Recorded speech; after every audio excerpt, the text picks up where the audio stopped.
Hello, boys and girls. This is Pa. Are you ready for another bedtime story? You are? Great. I see you've got your jammies on. Well done. Now hop into bed with Ted as we get ready for another bedtime story with Pa.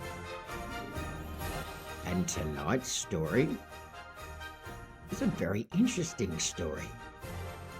It's what Santa does in July. It was a chilly July evening at the North Pole. The snow sparkled under the moonlight, and tiny snowflakes drifted through the air. Most children around the world thought Santa was resting because Christmas was still months away. But that wasn't true at all. Santa was very, very busy. And far away in Australia, 7 cousins were wondering exactly what Santa was doing. One afternoon, Mila, Poppy, Louie, Addi, Elsie, Sonny and Jax were playing together. Poppy looked up at the winter sky and asked, "What do you think Santa is doing right now?" "Sleeping," said Jax. "No way," said Addi. "Santa would be too busy." "Maybe he's feeding the reindeers," said Elsie. "Muffins," shouted little Louie, who thought almost everything involved muffins. Everyone laughed. That night, after the children had gone to bed, something magical happened. As they slept, they all shared the same wonderful dream. In the dream, they found themselves standing at the snowy gates of the North Pole. "Wow," gasped Mila. "It's beautiful," said Sonny. Poppy squeezed Louie's hand as giant snowflakes gently drifted around them. Just then, the gates swung open. Standing there was Santa himself. "Ho, ho, ho," he laughed.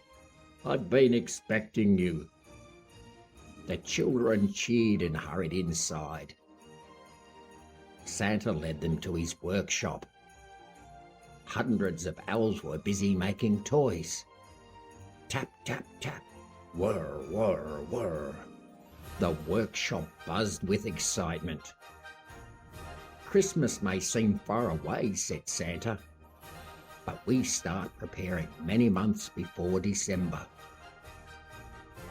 The children watched teddy bears, toy trucks, puzzles, dolls, books and games being carefully made.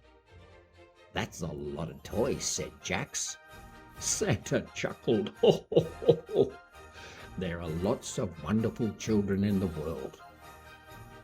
Next, Santa took them to the reindeer stables. Dasher, Dancer, Prancer, Vixen, Comet, Donner, they were all there. Blitzen and Rudolph were even having breakfast. Louie's eyes grew wide. "Rudolph!" Rudolph walked over and gently nuzzled Louie, making him giggle. The reindeer then showed the children their flying practice. They soared through the snowy sky, looping around clouds and gliding over sparkling ice fields. "That was amazing," shouted Sonny. "I want to fly too," said Jax.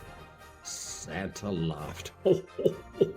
Maybe when you're a little older," he said. After that, Santa led them to the Christmas letter room. Huge sacks of letters filled the room from floor to ceiling. "Every letter is important," Santa explained. The children helped sort some of the letters. Mila carefully stacked them. Addi organised them by country. Elsie tied ribbons around bundles. Sonny carried small piles. Jax delivered letters to the elves. Poppy helped read names. And Louie proudly carried one letter at a time. "Big helper," he announced. "You certainly are," said Santa. Ho, ho, ho. Then a delicious smell drifted through the air. Mrs. Claus appeared carrying trays of freshly baked gingerbread biscuits. "Snack time," she called. The children cheered.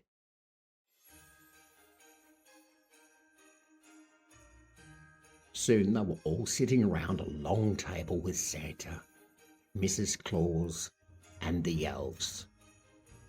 The biscuits were warm and delicious. Louie somehow managed to get icing on his nose. Everyone laughed. Even Rudolph seemed amused. As evening arrived, Santa led the children outside.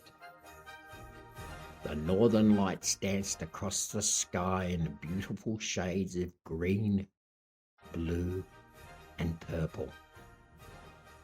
The children stood quietly, watching the magical colours shimmer overhead. "Santa," asked Poppy softly, "are you excited for Christmas?" Santa smiled. "I am. But Christmas isn't only about presents," he said. "What's it about?" asked Mila. "It's about kindness," said Santa. "It's about family," he continued. "It's about helping others, sharing happy moments, and spending time with the people we love." The children thought about this. It sounded exactly right. Santa looked at each of them. "And do you know something?" "What?" asked Elsie. "Children like you help make Christmas special too." The cousins smiled proudly. Soon it was time to go home. Santa waved goodbye. The elves waved. Mrs. Claus waved. The reindeers waved their tails. And with a swirl of sparkling snow, the children found themselves back in their beds. They woke up the next morning with huge smiles. When they met later that day, they couldn't believe it. "We all had the same dream," said Addi. "About Santa," said Sonny. "About Rudolph," said Jax. "And the biscuits," laughed Elsie. "Muffins too?" asked Louie hopefully. Everyone laughed. Maybe it had been a dream. Or maybe Santa had really wanted to show them what he was doing in July. Either way, the children knew one thing for certain. While they were counting down the months until Christmas, Santa, the elves, Mrs. Claus, and the reindeers were already hard at work preparing the most magical Christmas ever. And somewhere at the North Pole, Santa smiled as he checked his list and got ready for another busy day. Good night, children. Sweet dreams. And don't forget, Pa loves you.